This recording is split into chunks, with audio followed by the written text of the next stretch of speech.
Assalamu alaikum, this is Sadali Said Network and vSphere Administrator. This is the new session, session 7, live now of Nanotech X Networking Bootcamp of 15 days. Today is session 7, so let's start now. This is chat box. You can ask any question you have, and now we are continuing from where we left. So let me admit the members here, and let's start now.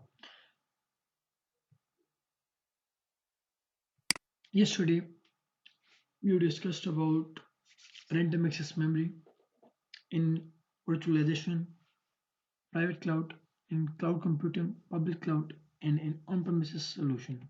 Like this was on-premises solution about random access memory. This was virtualization or private cloud solution and random access memory. And this was cloud computing, or we say generally public cloud solution in random access memory. So let me open the paint and start from scratch with another topic. And let me complete this first. So we have studied yesterday about RAM that if your computer is on, then it will work and run processes. But if your computer is off, it will not work and data is saved in RAM for a while, not on permanent basis. So remember, in random access memory,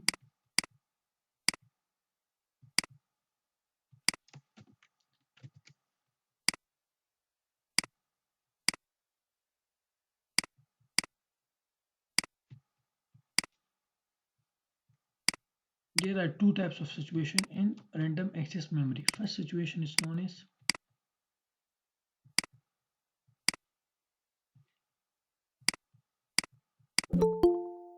let me allow the member first.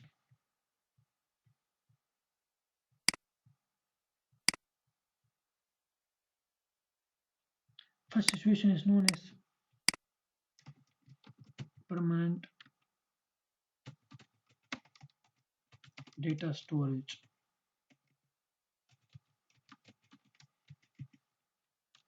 And the second situation is known as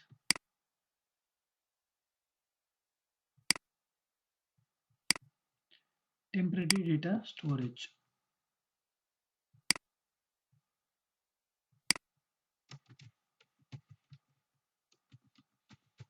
So what does it mean? When we talk about RAM, so like I have discussed here, that data is saved in RAM for a while, not on permanent basis. For a while mean for temporary basis, not on a permanent basis. So data stored in RAM on permanent basis, yes or no? So the answer would be no. But for a while mean for temporary basis. So the question is, data is stored in RAM for temporary basis, yes or no? So obviously yes. So you should remember these points.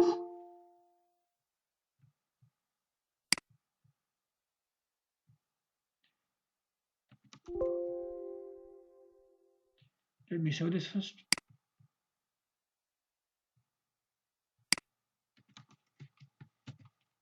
And let me load the member. Now let's move forward. So that's why it is known as temporary memory. Why we say to RAM that this is temporary memory? Because it stores data on the temporary basis, not on the permanent basis. So that's why we say that RAM is temporary memory. Let's move forward about RAM. Because when computer is off, then data which is executed by RAM is not saved in RAM. That's why we say that data in RAM is stored on temporary basis. Because if computer is off, then data is not available in RAM. Then obviously the data is stored on the temporary basis in RAM, not on permanent basis. If the computer is off and RAM is working, then data would be stored in RAM. Then we can say that RAM is what? Permanent memory. But we say temporary memory. Why? Because This is not a situation. Situation is like when computer is on, RAM will work, RAM will load the programs, and then the programs will be stored in RAM for temporary basis until the computer is on. When the computer is off, so the RAM will not work and the programs will not be loaded into random access memory. So obviously, when data is not available in RAM, when the computer is off, so it means that data is available for a while, for temporary basis. That's why we say that this is temporary memory. RAM is also known as volatile memory because volatile means that data is which is saved in RAM on temporary basis. Volatile and temporary means same. These are synonyms to each other. So we say volatile memory or temporary memory, it means same. Means that in RAM, data or program is loaded for a while, not each time. When computer is off, RAM will not work and data cannot be stored in RAM when computer is off. So that was all about random access memory. Let's talk about another topic in real life examples of hardware. We have talked about RAM. Now let's talk about ROM. RAM stands for random access memory, and there is Attila Muhammad and Yamin Khan have raised hands. So chat box is available. I've already told you. You can ask any question you have in chat box.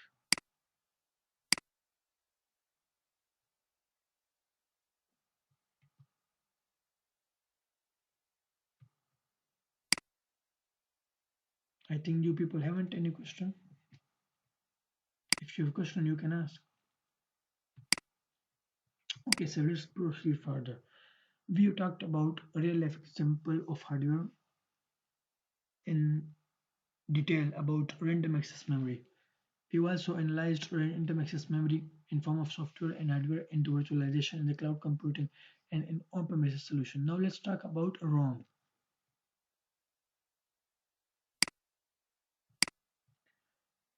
But before that, you should know that RAM will work when your PC is on, but RAM will not work when your PC is off. RAM is known as temporary memory as well as volatile memory. I've already described this. So now let's talk about next topic of a real life example of hardware, which is known as ROM. ROM stands for read-only memory. Read-only memory. ROM functions. If someone asks you what does ROM do, like RAM loads the program or loads the data in itself and stored on the temporary basis when the computer is on. So if someone asks you that what does ROM do? What are the functions of ROM? Read-only memory, then what would be your answer? So these are two types of functions of read-only memory. First is known as computer startup. You know that computer booting process and startup is done with the help of the read-only memory. Another thing is if data is saved on ROM that cannot be deleted. Why it is known as read-only memory? Because if once you save the data in the ROM, then you can just read. You cannot perform the write operations. Write operation mean insertion and deletion, etc. You cannot do. You cannot delete data which is saved in ROM because you can just read. You cannot write. You cannot perform the write operation. So these are the two basic functions of read-only memory you should know. Read-only memory is also example of hardware kept in physical machine like in PC1, PC2, the ROM is available. Let me show you RAM as well and ROM as well.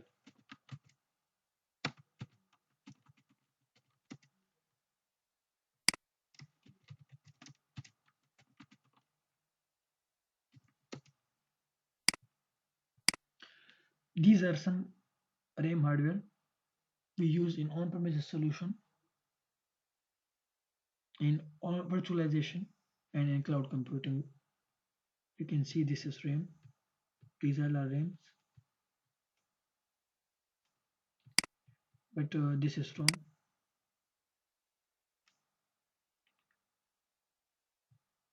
This is also hardware, but this is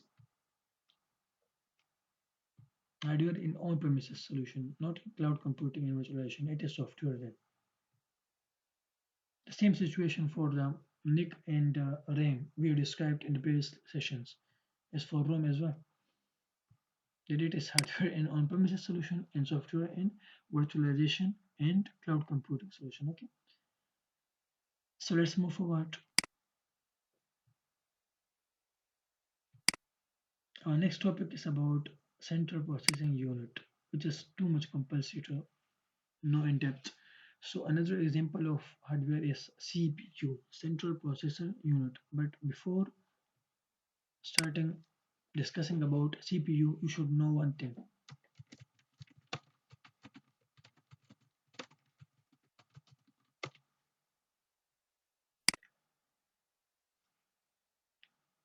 Because many people have this confusion that they understand, let me show you this one. That this is CPU and this is CPU. These are the CPU, this is CPU, this is CPU, this is CPU, this is CPU, these are not CPU. People understand like this, but this is wrong concept. These are not CPU. First of all, make I want to make you clear about this point, then we will start discussing about CPU. This is not CPU, remember. Everyone says this is CPU. No, never. It is not CPU. It is known as casing unit, in which motherboard, etc., hardware devices are kept inside it. So it is known as inside system unit because in this hardware, inside this hardware, system units are kept. Like system hardwares are kept, CPU, RAM, etc., motherboard.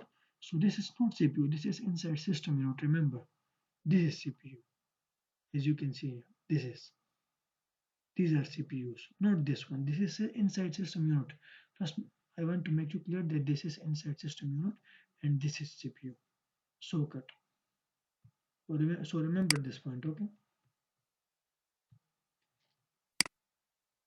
So now let's talk about central processing unit. CPU stands for central processing unit. Basically, it is a hardware in on-premises solution, but in virtualization and cloud computing, it is not hardware. It is what vCPU or virtual CPU or software CPU. And what does it do? It just execute the programs which are loaded into random access memory. And which program is not available in RAM, then CPU don't execute. Let me give you a proof. For example, your computer is on. So you already know that when your computer is on, then RAM will start working. And what does RAM do? RAM stores the programs which are in running form on a temporary basis until the computer is on. So obviously CPU will start working on those programs and execute those programs.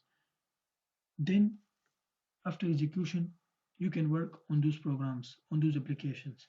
But for example, remember CPU and RAM are dependent on each other. For example, computer is off. So RAM will not work. RAM will not load the data which are in running form. Even no data can be in running form when the computer is off, obviously. So how CPU will execute the program which are loaded in RAM? Even the program is not loaded in the RAM because the computer is off. So how CPU will work? So remember this point, the CPU will never work if the program is not loaded in the random access memory. So remember this point, okay? Let me write it here.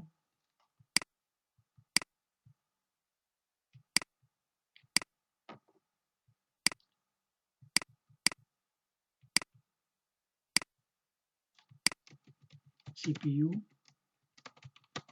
is dependent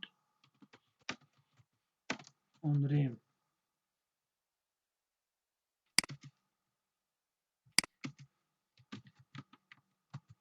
because CPU executes a program which is loaded into RAM. Let me allow the member kindly come on time. It's not the time to join. So CPU is dependent on RAM. Why? If someone asks you why, because CPU executes a program which is loaded into RAM. If the program is not loaded into RAM and that is just in a hard disk or SSD, how CPU will process or execute the program. So it's not possible for CPU because it's not loaded into RAM. So this is dependent on RAM. So for example, let me create a scenario here.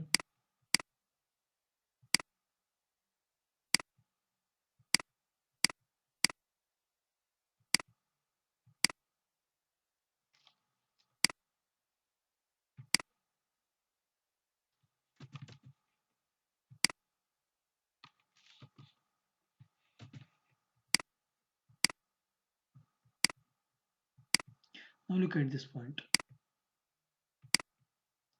For example, RAM is not working. So data is not loaded in RAM.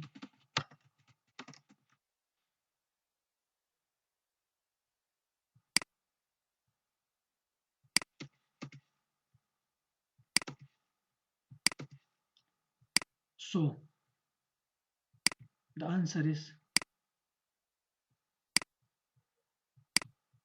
if RAM is not working, means computer is off. So RAM will not work because it does not store data on permanent basis. So data is not loaded in RAM. Simple as that. So then CPU cannot execute a program and there is no program loaded in RAM.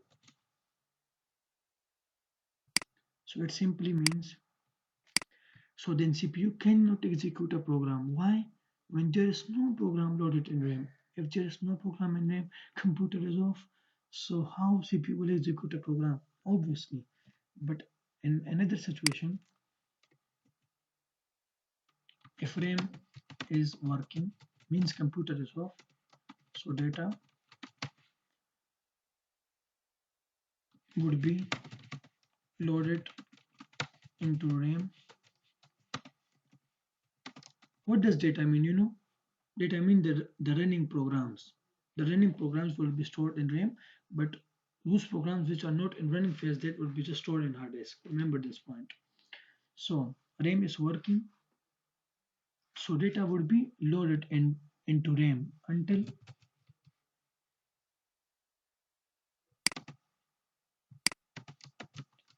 machine is on, even it is physical machine or virtual machine. If it is on, then what?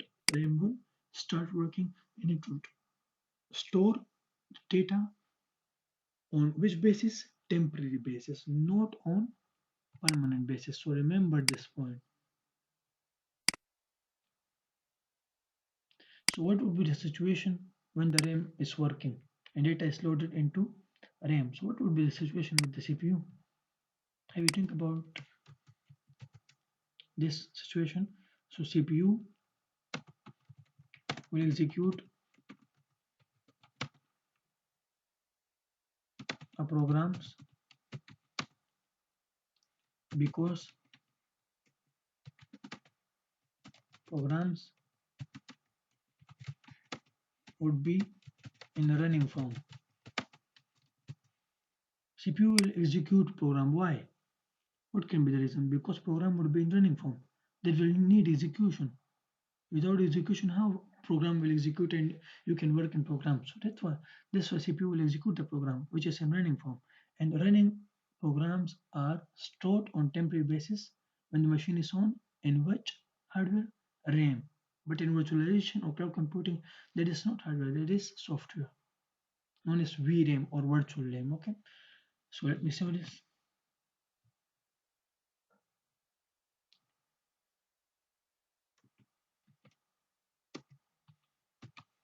And let's move forward and talk about central processing unit in more depth. Remember two things, cores and gigahertz. Gigahertz is unit to measure speed of CPU, that on which speed CPU process or execute the running programs. So it is known as unit to measure speed of CPU, which is known as gigahertz. And cores mean slot. Like I have shown you the physical slot, hardware slot, and on-premises, but this core is known as vCore or virtual core or software core in virtualization and cloud computing solution. So slot is basically divided into cores. We are discussing about cores. So slot is divided into cores. Like I've shown you the slot in the Google Chrome when I searched about CPU. So that slot is basically divided into core is what? If someone asks you what is core? So core is what? Core is unit of CPU. Remember this point. Core is unit of CPU. And gigahertz is unit to measure speed of CPU. That on which speed CPU process the running programs. But remember, if virtualization or hyper-threading technology is enabled in your hardware, then your cores would be doubled. Like, let me start the lab,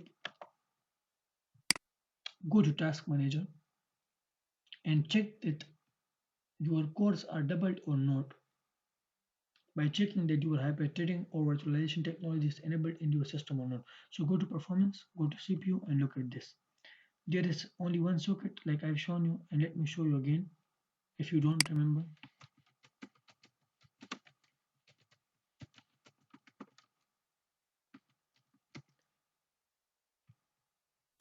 So this is what? This is the socket hardware known as CPU or processor. CPU is basically processor, central processing unit. This is CPU slot. So I've said you that this slot is basically divided into cores. Cores is what? CPU unit. But gigahertz is CPU speed measurement unit. Look at this. Gigahertz is what? Unit to measure speed of CPU. But slot is divided into cores. What? Which is slot? These are slots. These slots are divided into what? Cores. And core is what? Unit of CPU. And now look at this. I have shown you picture like this one. So in my laptop, only one slot is available, one CPU processor is available, like you can see here, and two cores. Main core is unit of socket, CPU, and socket is divided into cores. So I have just two cores. And remember, virtualization is enabled, hyper-threading technology is enabled in my PC. It means that my cores are doubled.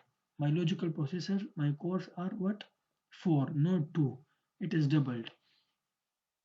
So that's why if you don't enable virtualization, then your cores would be two, not four.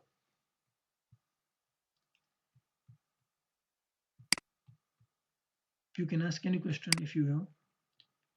So it have two units. CPU have two parts or two units. First is known as ALU and the second one is known as CU.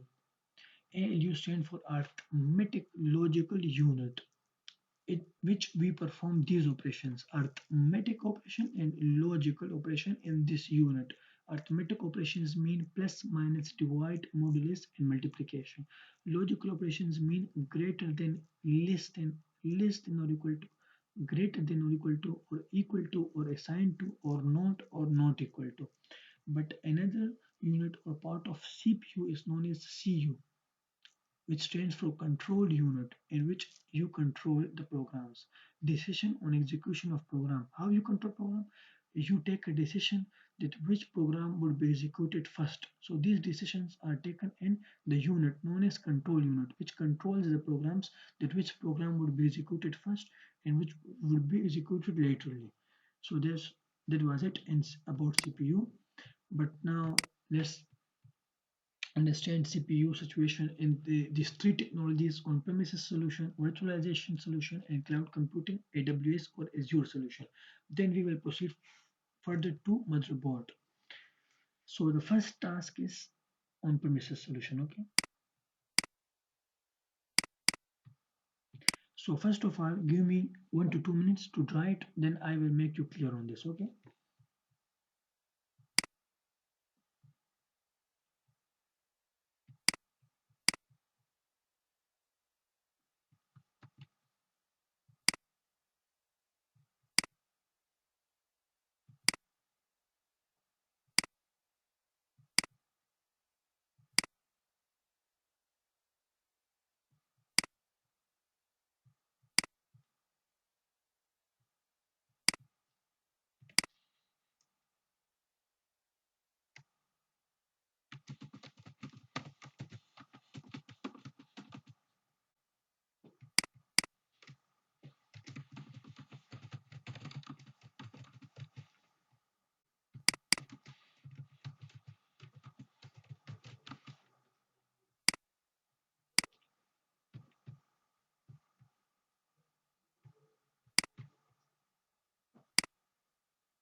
diagram is completed. Let me now make you clear on this diagram. So in on-premises solution, you buy a hardware known as server hardware.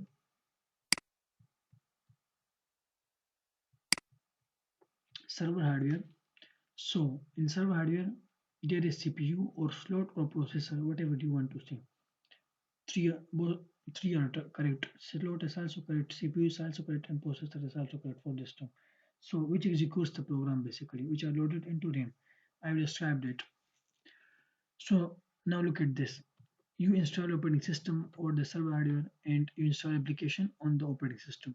This is on-premises solution, but remember this CPU in on-premises solution, this CPU is known as hardware. This is hardware.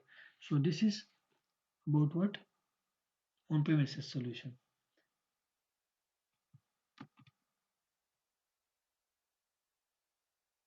Now we are going to describe CPU in virtualization solution or in private cloud.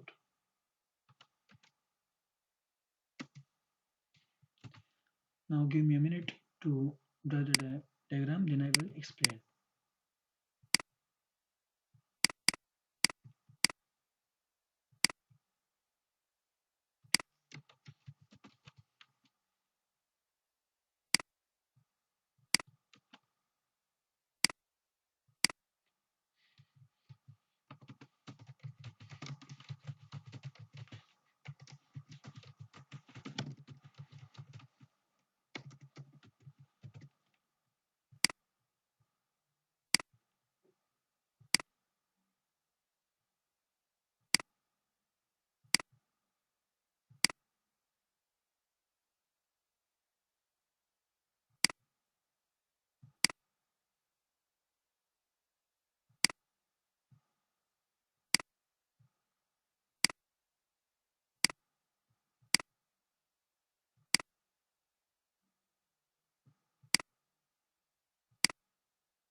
So I have drawn the diagram. Now let me explain.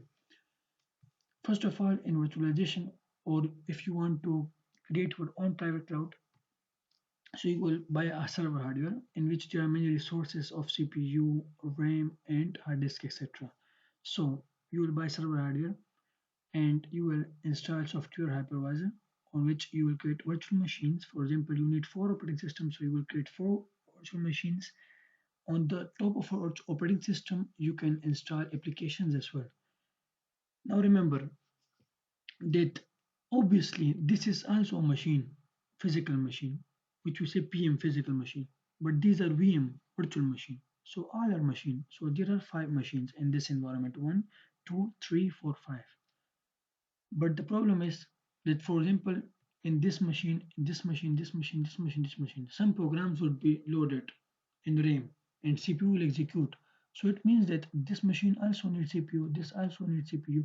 This also needs CPU. Every machine needs its CPU separately for itself to execute the programs loaded in RAM, obviously. And we have discussed about RAM in detail in previous session as well. So now look at this diagram.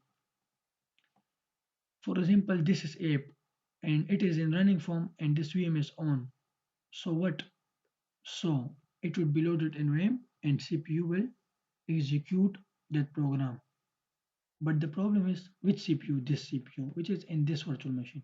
So obviously this is virtual machine. We cannot insert CPU slot into this virtual machine. It is basically a file. It is not hardware. This is hardware. You can insert CPU here. So this CPU is known as CPU hardware and this CPU is known as CPU software, or we can say vCPU or virtual CPU. So remember this point.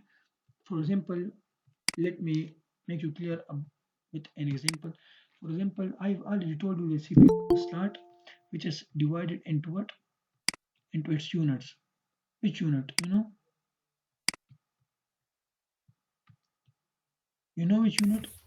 Cores. What cores? For example, in my system, in my system. In my system, there are four cores. I've shown you. So it means that in my system, physical machine, there are four cores. So how I will distribute four cores here? I can distribute what in which way I want. But for example, I give one core to this machine,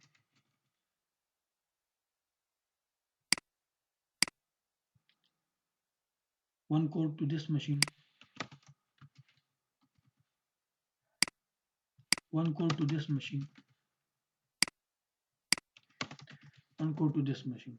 So it's mean that I assigned four CPUs to these four virtual machines from my machine. I because I have just four cores, so I can just assign one core to distribute four cores in these virtual machines. Because when you assign core to virtual machine, it means that you have assigned CPU to virtual machine because core is also CPU, basically unit of CPU. And slot is what CPU, and it is divided into cores. So when you assign core to virtual machine, it means that you have given virtual CPU or CPU in software form to virtual machine to execute its processes which are in running form or loaded into random access memory RAM. So I think you are now clear. Now, Hello? hello. Yes, please. Is it them? Sometimes we show on the machine it write core i5, core i2. It is the same? No, It no, no, mean the no, same or no. You can check it here. Go to Task Manager, okay? click on Performance, click on CPU, and now look at this. Socket mean I've shown you that in Google Images that there is socket hardware, and it means that I have just one socket or one processor in form of hardware in my physical machine, and core is basically a CPU unit. Means socket is divided into cores. So my one socket is divided into two cores. So it depends if it's core i5 or core i7. So it would be divided. The socket would be divided into more cores. So it depends on the core i5 etc. as well. Look at this. This is core i5. So it is basically divided into two cores. Maybe core i7 is divided into four cores. So it can be what it can be. Now let's take the questions. So core i7 is the unit of CPU. Obviously, there is core. I thought CPU is the term for microprocessor chip in computer. Yeah, it is. So virtualization is software engineering application compared to soft and hardware engineering application. Yeah, sure, it is the soft form of hardware. So now let's move forward. So this was the solution of virtualization. Let me save this and make you clear on the cloud computing. So give me 2 minutes to try it and then I will make you clear.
So the diagram is ready.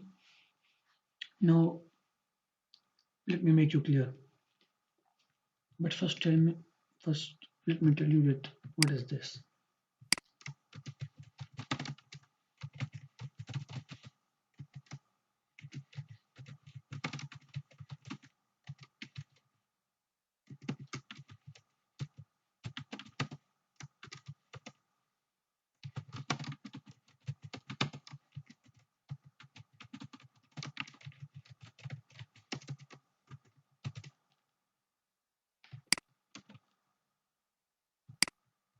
So this is what? This is cloud computing or public cloud or Alibaba Cloud Service Provider solution about CPU. For example, this is the globe in which there are 200 plus countries, and for example, I have took the two countries, UAE and China. For example, in China there is data center of Alibaba Cloud Service Provider, which provide cloud services of public cloud services, and in UAE there is, for example, no data center, for example, and your client hardware has CPU, which have one core, and one core is too much less to execute programs loaded into RAM, and there is operating system installed on the client hardware and application installed on operating system. For example, you install Microsoft Edge application and you open a tab and you enter IP address of this virtual machine. So you will access this virtual machine. But why you access? Because you need more cores and you want more cores to virtual machine, not to buy from market. So that's why you will access virtual machine and you can work on that. For example, this virtual machine have more core than your PC. Then when you access this virtual machine, you will use these two cores, not this one core. This one core is just using for that Microsoft Edge web browser.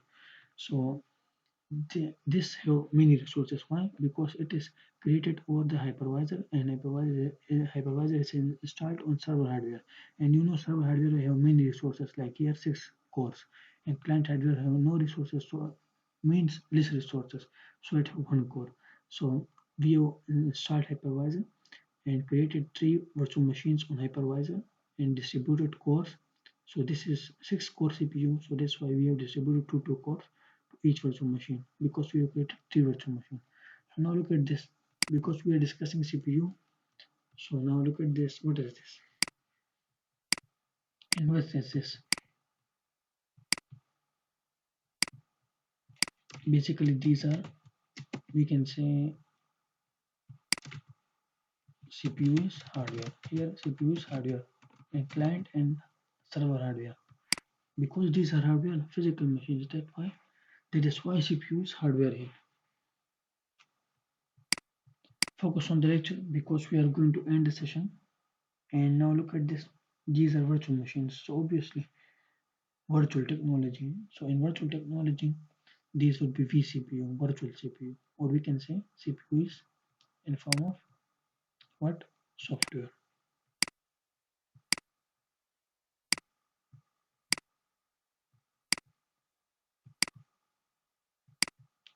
So CPU is software.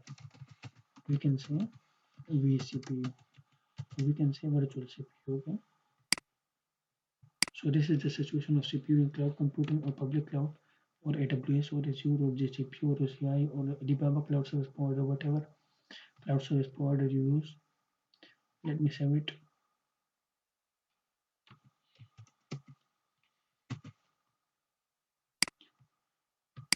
So we have discussed up to CPU. We will start the next lecture from motherboard. Now if you have any question you can ask, then we will end the session. Okay. You talked up to this lecture and we will then continue from motherboard.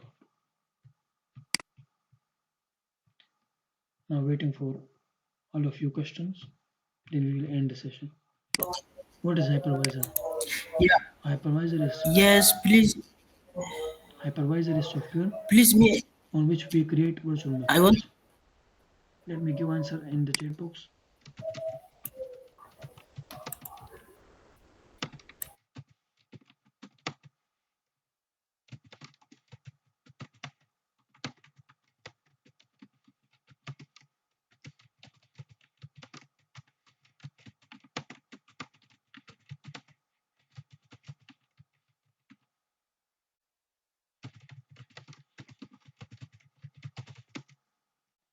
So this is the answer of your question. That hypervisor is software on which we create virtual machines and enable virtualization technology.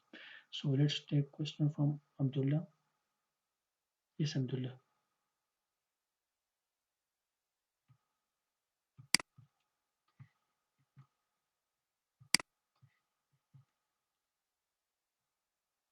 Example are many example like ESXi, VMware, Workstation, Pro, VirtualBox, Hyper-V, etc. etc. Muhammad Saleh is now joining when we are going to end the session. If you have a question, you can ask because we are going to end the session. Abdullah, I think you have a question.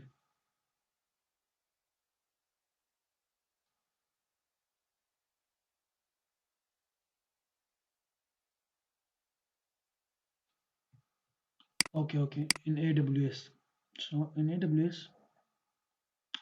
hypervisor is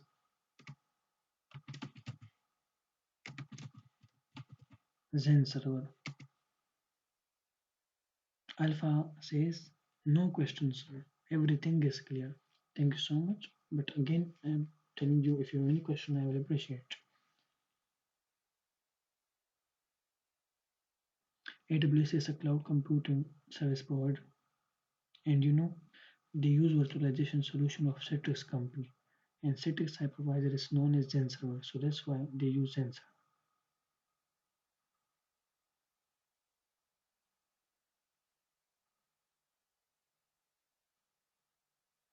And also, let me give you assignment as well.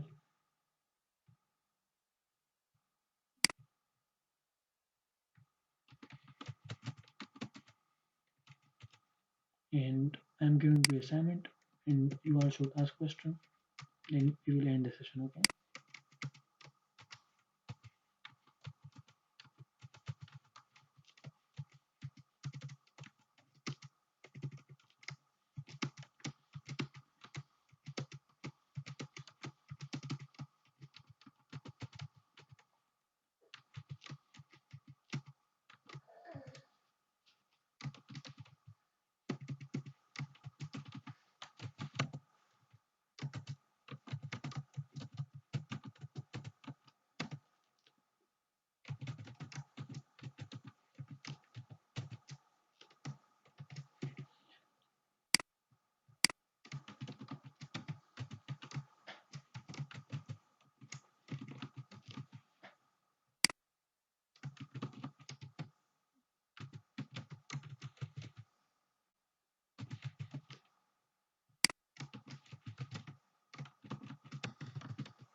So this is assignment. Let me send you in WhatsApp group as well and here as well. It should be submitted before next coming session.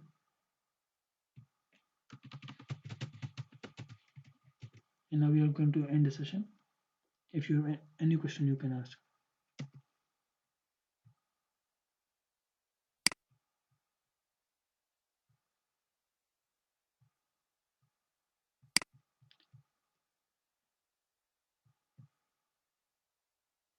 So I think you have no question. So let's end the session.